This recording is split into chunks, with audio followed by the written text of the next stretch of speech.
Pernah nggak kalian bayangin, di dunia kriminal yang penuh dengan senjata api dan uang miliaran, ternyata itu semua masih belum cukup buat bikin pelakunya merasa aman. Di akhir tahun 80-an, tepatnya di perbatasan Amerika dan Meksiko, polisi ini nemuin musuh yang nggak masuk akal cuy. Bukan cuma sekedar kartel narkoba biasa, tapi sebuah kelompok yang benar-benar yakin kalau mereka itu kebal peluru. Bukan kebal karena pakai rompi ya, tapi karena mereka percaya bisa jadi nggak kasat mata di depan polisi. Nah pertanyaannya, gimana cara mereka dapetin kekuatan gaib itu? Jawabannya jauh lebih gelap daripada sekedar nyuap polisi atau pejabat. Mereka ini membayar kekuatan itu pakai ritual pengorbanan darah manusia.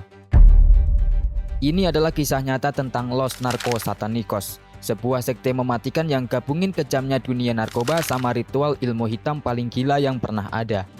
Dan di balik semua kekacauan ini, ada satu pria dengan karisma yang luar biasa tapi manipulatif banget. Orang yang sukses nyuci otak para pembunuh bayaran. Orang yang saking dipujanya sampai dia ngerasa kalau dirinya itu bukan lagi manusia, tapi Tuhan. Dan inilah kisah sekte Narcos Satanicos.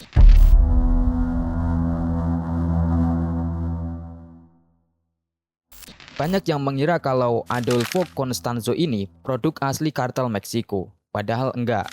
Dia ini lahir di Miami tahun 1962. Dan kalau kita lihat masa kecilnya jujur, jauh dari kata normal. Ibunya bernama Delia. Dia ini imigran Kuba yang punya catatan kriminal panjang. Mulai dari tukang tipu sampai pencuri. Tapi hal yang paling merusak mental Constanzo bukan cuma kriminalitas ibunya, melainkan kepercayaan yang dia anut. Ibunya ini adalah pendeta di agama sinkretis Afro-Karibia yang namanya Palo Mayombe. Sebenarnya ajaran aslinya itu fokus ke leluhur dan alam. Tapi di tangan ibunya, ajaran ini dipelintir jadi lebih gelap. Nah dari kecil Constanzo ini udah dicuci otaknya kalau dia ini punya kekuatan super. Ibunya selalu bilang, kalau kamu jalanin ritual dengan benar, polisi atau hukum manapun gak akan bisa nyentuh kamu. Dan Constanzo beneran percaya. Kenapa? Karena dia melihat ibunya berkali-kali lolos dari penjara meskipun udah jelas-jelas salah. Akhirnya dari remaja dia udah biasa mainin darah hewan buat ritual. Bahkan dia ini mulai berani buat nyolong tulang manusia dari kuburan lokal di Miami cuma buat bikin nganga.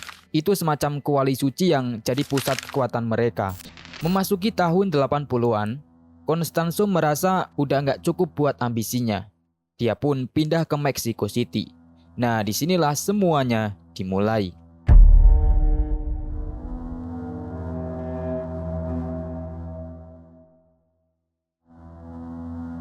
Kalian jangan bayangin dia ini kayak dukun di film-film yang penampilannya serem atau lusuh. Constanzo ini kebalikannya.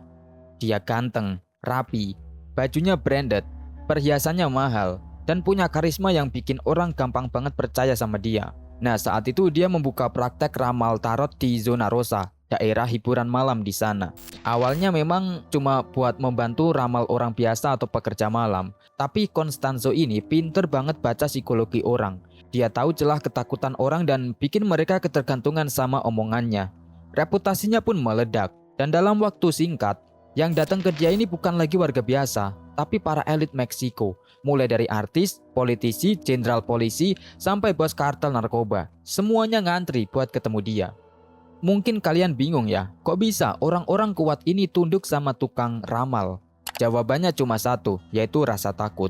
Di dunia politik dan narkoba Meksiko yang kejam, senjata dan uang itu nggak cukup buat jamin nyawa. Mereka tiap hari hidup ketakutan bakal dihianati atau ditangkap. Nah, Constanzo ini melihat celah itu. Dia mulai jualan solusi yang nggak masuk akal, yaitu jimat perlindungan gaib. Dia meyakinkan para bos ini kalau sihirnya bisa bikin mereka kebal peluru dan gak kelihatan sama polisi. Dan gila-gilanya mereka percaya. Mereka rela bayar puluhan ribu dolar cuma buat dapetin perlindungan itu. Nah disinilah mereka mulai panggil dia El Padrino atau Sang Ayah Suci. Pas dia lihat jenderal dan gembong narkoba yang ditakuti semua orang ternyata bertekuk lutut padanya, disitulah sifat aslinya pun keluar. Dia nggak mau lagi cuma jadi dukun di balik layar. Dia sadar kalau dia udah megang kendali atas orang-orang paling berbahaya di Meksiko. Dan sekarang dia mau ambil alih seluruh dunia gelap itu menggunakan tangannya sendiri. Ambisi Constanzo ternyata nggak berhenti di Mexico City saja ya. Dia sadar kalau uang panas yang sebenarnya itu ada di wilayah utara, tepatnya di perbatasan Meksiko Amerika. Buat dia, bisnis penyelundupan narkoba itu tambang emas yang harus ia kuasai. Dan pada akhirnya dia mindahin semua operasinya ke Matamoros, kota perbatasan yang cuma kepisah sungai kecil sama Texas, Amerika. Di sana dia ini nggak memulai dari nol. Lewat jaringan elitnya, Constanzo kenalan sama keluarga Hernandez, klan penyelundup ganja yang cukup besar di daerah itu. Dan lagi-lagi, pakai karisma dan trik manipulasinya, Constanzo nggak cuma kerjasama, tapi perlahan dia malah ambil alih semua operasi mereka. Bayangin, penyelundup kasar yang biasa main senjata ini malah bertekuk lutut karena percaya kalau sihir Constanzo bisa bikin bisnis haram mereka aman dari polisi perbatasan. Nah, biar operasinya ini lancar, dia butuh markas yang tersembunyi. Dan pilihannya pun jatuh ke Rancho Santa Elena, sebuah peternakan terpencil di tengah padang pasir. Dari luar, tempat ini kelihatan biasa banget. Cuma bangunan tua yang sepi dan berdebu. Tapi di dalamnya, peternakan ini punya dua sisi yang jomplang banget. Sisi pertama, ini adalah gudang transit narkoba kelas kakap buat nyimpen bertonton ganja sama kokain. Dan sisi kedua, dan ini yang paling ngeri, tempat ini menjadi kuil berdarah buat sektenya. Di salah satu gudang kecil di sana, Constanzo nyimpen nganga, kuali besi raksasa yang menjadi pusat seluruh ritual ilmu hitamnya. Tapi buat ngurus kartel sekaligus sekte pemujaan, Constanzo ini sadar kalau dia itu nggak bisa sendirian. Dia butuh tangan kanan yang pinter dan bisa dipercaya. Disinilah muncul karakter paling aneh sekaligus paling seram dalam kasus ini, yaitu Sarah Aldrete. Kisah Sarah ini benar-benar gila karena dia punya kehidupan ganda yang ekstrim banget. Di siang hari, Sarah ini adalah mahasiswi berprestasi di Texas. Dia mengambil jurusan pendidikan jasmani. Mantan pemandu sorak, dia ramah dan disukai banyak dosen. Hidupnya normal banget lah, bahkan nggak punya catatan kriminal sama sekali. Bahkan teman-temannya di kampus ini nggak pernah curiga sedikit pun. Tapi saat malam tiba dan Sarah menyeberang perbatasan ke Meksiko, dia lepas identitas mahasiswinya. Terpesona oleh kekuatan Constanzo, Sarah berubah menjadi La Madrina atau Sang Ibu Suci. Di dalam sekte ini, posisi Sarah itu nomor 2 paling tinggi. Kalau Constanzo kan dianggap Tuhan, maka Sarah ini adalah pendeta tertingginya. Peran Sarah sendiri di peternakan itu penting banget.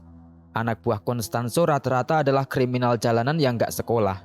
Jadi Sarah lah yang tugasnya nyusun doktrin dan nyuci otak para anggota geng ini. Dia mencampurkan berbagai ajaran ilmu hitam buat bikin sistem kepercayaan baru yang gila. Di peternakan inilah ilusi kebal peluru itu benar-benar dipraktekkan. Sarah dan Constanzo mendoktrin anak buahnya kalau nyawa dan bisnis mereka itu tergantung sama si kuali nganga. Mereka bilang, selama kuali itu terus dikasih makan lewat ritual, bakal muncul perisai gaib yang bikin mereka nggak kelihatan sama polisi dan kebal dari peluru. Buat para kriminal yang tiap hari nyawanya di ujung tanduk, janji kebal peluru ini kayak candu yang lebih bikin teler daripada narkoba itu sendiri.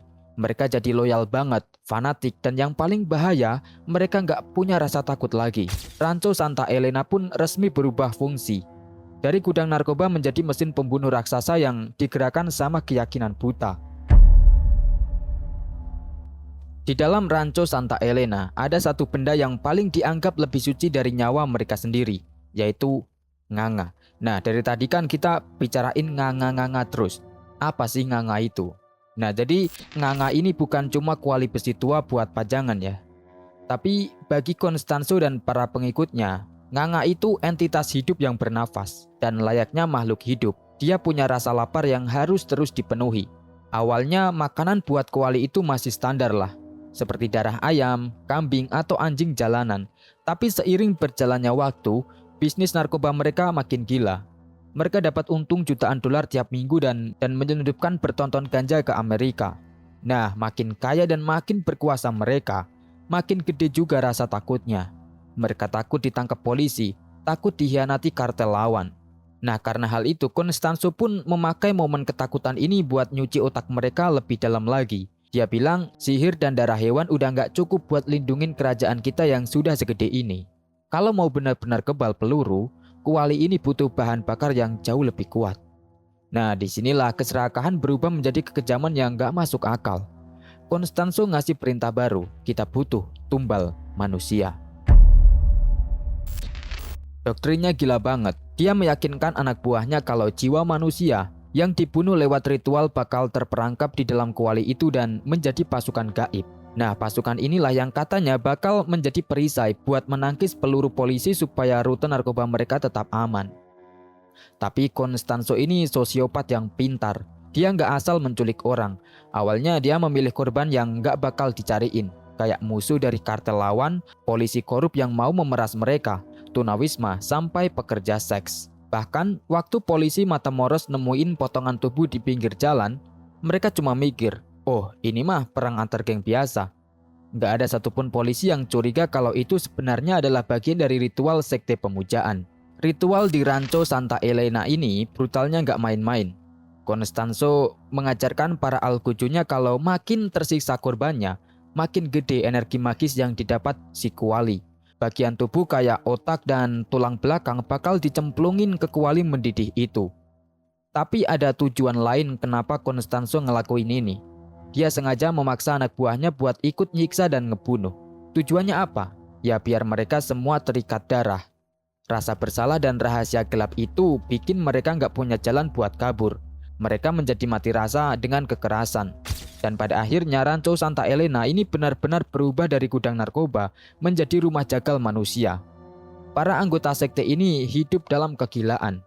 Mereka percaya makin banyak nyawa yang mereka cabut, makin mustahil peluru polisi bisa nembus kulit mereka. Mereka pun merasa kalau mereka sudah menjadi dewa yang nggak bisa mati. Tapi ya namanya manusia, kesombongan itu biasanya jadi awal dari kehancuran. Dan bagi Adolfo Constanzo, kehancuran bukan karena diserang kartel saingan, tapi karena khayalan gilanya sendiri. Masuk awal tahun 1989, Constanzo mulai paranoid, padahal bisnisnya saat itu sedang lancar banget. Tapi ada beberapa pengiriman ganja mereka yang ketangkep polisi perbatasan. Nah, bukannya mikir secara logika atau benerin strategi rute, Constanzo ini malah nyalahin dunia gaib. Dia merasa kalau arwah di dalam kuali nganganya lagi lemas dan kelaparan. Nah, disinilah otaknya mulai jalan ke arah yang benar-benar mengerikan. Dia mikir kalau kualinya butuh tumbal yang kualitasnya lebih tinggi dari sebelumnya. Dia pun memanggil anak buahnya dan memberikan perintah spesifik, cari dan culik mahasiswa Amerika kulit putih. Lalu kenapa mahasiswa Amerika? Karena di pikiran gila Constanzo, mahasiswa itu pintar dan punya status sosial tinggi. Dia percaya kalau otak pemuda terpelajar dikorbanin ke kualinya, sihir mereka bakal makin pinter, makin sakti dan benar-benar gak bisa dikalahin. Dan pada Maret 1989, menjadi saksi bisu tragedi ini. Tepat banget saat itu momen Spring Break, liburan musim semi di mana ribuan mahasiswa Amerika menyeberang ke Matamoros, Meksiko, buat ngadain pesta dan seru-seruan di bar. Di antara kerumunan itu, ada cowok bernama McIlroy. Umurnya saat itu baru 21 tahun. Mahasiswa kedokteran dari University of Texas. Kilroy ini atletis, pinter dan punya masa depan yang cerah. Malam itu, Kilroy lagi asik main sama teman-temannya. Tapi pas lagi jalan pulang menuju perbatasan, dia ini kepisah dari rombongan. Nah, di saat yang sama, anak buah Constanzo saat itu sedang muter-muter naik truk pick up untuk mencari mangsa yang pas. Nah, waktu melihat McIlroy ini sendirian, mereka langsung beraksi. McIlroy pun diculik, ditarik paksa ke dalam truk dan dibawa menembus kegelapan malam ke Rancho Santa Elena. Di peternakan itulah McIlroy dieksekusi dengan cara yang sangat brutal buat jadi tumbal. Malam itu, Constanzo sama pengikutnya malah sorak-sorai. Mereka menatap kuali nganga itu dan ngerasa kalau mereka udah jadi makhluk abadi yang gak bisa disentuh siapapun.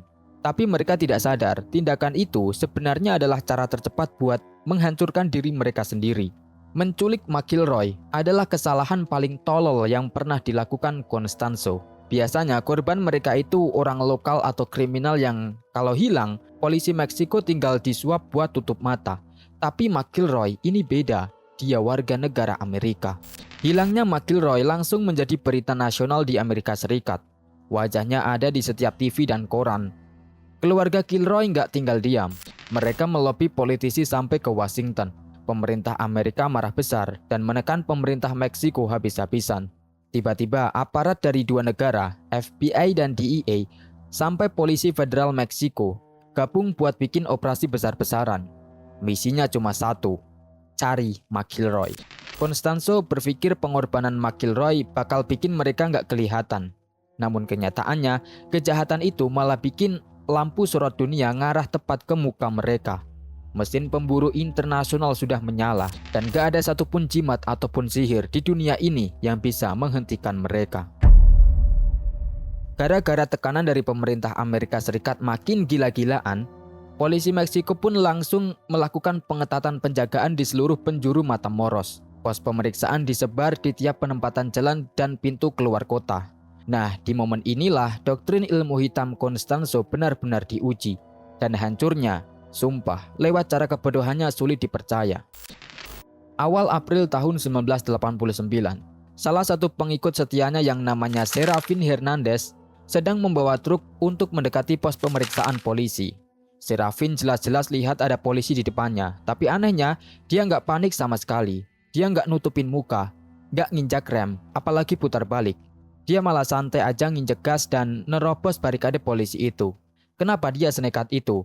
Nah, ini semua gara-gara doktrin buta bosnya. Sebelum berangkat, Constanzo ini sudah memberikan Serafin ini semacam jimat dan melakukan ritual singkat. Constanzo menatap matanya dan meyakinkan kalau sihirnya sudah bekerja sempurna. Serafin dijanjikan kalau sekarang badannya udah tembus pandang, alias gak bakal kelihatan sama penegak hukum. Kenyataannya, ya polisi jelas aja ngelihat truk segede itu melintas di depan mata mereka. Curiga melihat ada pengemudi sengaja menerobos pos. Polisi pun langsung lompat ke mobil patroli dan ngebuntutin Serafin. Parahnya, karena Serafin ini ngerasa dirinya itu gaib, dia bahkan gak ngecek kaca spion sama sekali. Dia nyetir santai banget, dan tanpa sadar dia membawa rombongan polisi itu langsung menuju ke jantung markas rahasia mereka, Rancho Santa Elena. Nah, pas sampai di peternakan, polisi langsung bergerak cepat melakukan penggerebekan. Awalnya polisi cuma mikir ini penggerebekan bandar narkoba biasa. Mereka sukses menyita puluhan kilo ganja dan menangkap beberapa anggota geng di sana. Tapi suasana bangga setelah menangkap kartel itu tiba-tiba berubah menjadi mimpi buruk waktu petugas polisi nyisir area belakang peternakan. Nah, di belakang area peternakan, polisi ini mencium bau busuk yang nyengat banget. Dan hal itu ngarahin mereka ke sebuah gubuk kecil yang suram. Bau ini bukan sekedar bau bangkai biasa. Waktu pintu gubuknya didobrak, detektif paling senior sekalipun sampai mual lihat isinya. Nah, di tengah ruangan bertengger nganga kuali besi raksasa keramat milik sekte itu. Isinya benar-benar bikin merinding. Darah kental, bangkai hewan, tapal kuda, kawat berduri dan potongan tubuh manusia. Termasuk otak yang baru saja mereka pakai buat ritual. Tapi kengerian yang sebenarnya baru dimulai saat polisi keluar dari gubuk itu. Mereka sadar ada yang aneh dengan tanah di sekitar peternakan. Bentuknya kayak baru aja digali terus ditimbun lagi itu. Salah satu detektif melihat ada kawat berkarat yang nongol dari tanah berdebu. Nah, pas ditarik pelan-pelan, kawatnya nyangkut ke sesuatu di bawah sana. Setelah digali sedikit demi sedikit, kengerian itu terungkap. Ujung kawat itu ternyata melilit tulang belakang sesosok mayat yang dikubur nggak terlalu dalam. Nah, tim forensik dan alat berat langsung didatengin. Proses penggalian di Rancho Santa Elena ini makan waktu berhari-hari. Dari balik tanah peternakan yang tadinya mereka agung-agungkan sebagai benteng gaib, polisi mengangkat jasad manusia satu persatu. Total saat itu ada 15 mayat yang berhasil diangkat. Hampir semuanya menunjukkan tanda-tanda penyiksaan parah sebelum tewas. Banyak dari korban yang dibelah hidup-hidup buat diambil organ vitalnya demi memberikan makan kuali nganga. Dan dari belasan jasad itu, tim forensik menemukan McIlroy, mahasiswa Amerika yang penculikannya bikin geger dua negara. Berita penemuan gila ini pun langsung menyebar dan membuat seluruh dunia syok. Ilusi kebal peluru dan tembus pandang milik Los Narcos Satanicos lenyap tidak tersisa. Peternakan tempat mereka merasa jadi dewa sekarang penuh dengan garis polisi dan kamera wartawan. Adolfo Constanzo bukan lagi Tuhan yang tidak tersentuh. Dia resmi menjadi buronan pembunuh berantai nomor 1 yang dicari oleh dua negara. Memaksanya lari menghindari kenyataan yang siap menghancurkan dirinya. Setelah kuburan massal di Rancho Santa Elena itu terbongkar, perburuan buronan paling besar dalam sejarah Meksiko modern resmi dimulai. Adolfo Constanzo yang selama ini merasa dirinya itu Tuhan dan gak bisa disentuh, sekarang harus menghadapi realita yang pahit banget. Kerajaannya hancur, markasnya disita, dan wajahnya ada di semua TV sebagai otak pembunuhan warga negara Amerika. Dalam keadaan panik, Constanzo, Sarah Aldrete, kekasih prianya Martin Quintana, dan beberapa anak buah intinya kabur ke selatan, tepatnya ke Mexico City. Kenapa ke sana? Karena di sanalah Constanzo dulu membangun reputasinya. Dia pede banget kalau klien-klien lamanya, para jenderal polisi korup, politisi, dan bos kartel yang dulu bayar mahal buat jimatnya, bakal ngasih dia tempat sembunyi yang aman. Tapi dia lupa satu aturan dasar di dunia kriminal. Tidak ada yang namanya kesetiaan kalau nyawa udah menjadi taruhannya. Status Constanzo saat itu udah terlalu berbahaya. Pemerintah Amerika menekan Meksiko habis-habisan. Nah, dengan memberikan bantuan Constanzo sama saja dengan bunuh diri. Akhirnya satu persatu mantan klien yang dulu manggil dia El Padrino nutup pintu rapat-rapat. Mereka mencampakkan Constanzo demi menyelamatkan diri mereka sendiri. Karena udah terisolasi dan kehabisan pilihan, mereka akhirnya sembunyi di sebuah apartemen sempit di kawasan Mexico City. Di dalam situ, ketegangannya benar-benar pecah. Mental Constanzo hancur total. Pria yang biasanya ngontrol orang pakai ilusi ketenangan berubah menjadi paranoid dan histeris. Dia pun akhirnya sadar kalau sihir, jimat, dan kuali nganga itunya sama sekali nggak mempan buat melawan polisi federal yang terus mengejar dia. Dan pelarian mereka akhirnya tamat pada 6 Mei 1989. Polisi pun berhasil melacak persembunyian mereka. Dan tidak butuh waktu lama, ratusan polisi bersenjata lengkap langsung mengepung blok apartemen itu. Waktu Constanzo ini melihat keluar jendela dan sadar jalanan sudah diblokir total, sisa-sisa kewarasannya langsung hilang. Bukannya nyerah, dia malah mengambil senapan mesin dan menembak membabi buta ke arah polisi di bawah. Baku tembak pun pecah di tengah padatnya ibu kota. Kaca hancur, peluru menembus tembok, dan suara sirine benar-benar bikin suasana kacau balau. Nah, di tengah kekacauan itu, Constanzo melakukan satu hal yang menunjukkan betapa putus asanya dia. Dia membuka tas-tas ransel yang isinya uang hasil jualan narkoba. Sambil berteriak histeris, dia ini melemparkan ribuan lembar dolar Amerika, peso, dan koin ke luar jendela. Hujan uang pun terjadi di tengah baku tembak. Rencana gilanya apa? Dia berharap warga sekitar bakal lari ke jalan buat mengutin uang itu, terus bikin barikade manusia yang ngalangin polisi, biar dia ini bisa kabur. Tapi taktiknya gagal total. Hujan peluru dari polisi terlalu hebat. Ya logikanya mana ada warga yang berani mendekat ke area situ cuma buat mengutin duit pas nyawa taruhannya. Waktu pasukan khusus mulai menjebol pintu utama gedung dan naik ke lantai apartemennya, Constanzo sadar ini sudah akhir dari segalanya. Pintu keluar sudah tertutup. Pria yang bertahun-tahun mencuci otak pengikutnya kalau dia itu Tuhan yang gak bisa mati, sekarang berhadapan sama kenyataan. Dia bakal ditangkap, diadili manusia biasa, dan membusuk di penjara. Buat dia, itu adalah penghinaan yang gak bisa dia terima. Constanzo akhirnya narik diri ke sebuah ruangan bareng kekasihnya, Martin. Dia memanggil Alcojo yang paling setia dan paling kecuci otaknya di sekte itu.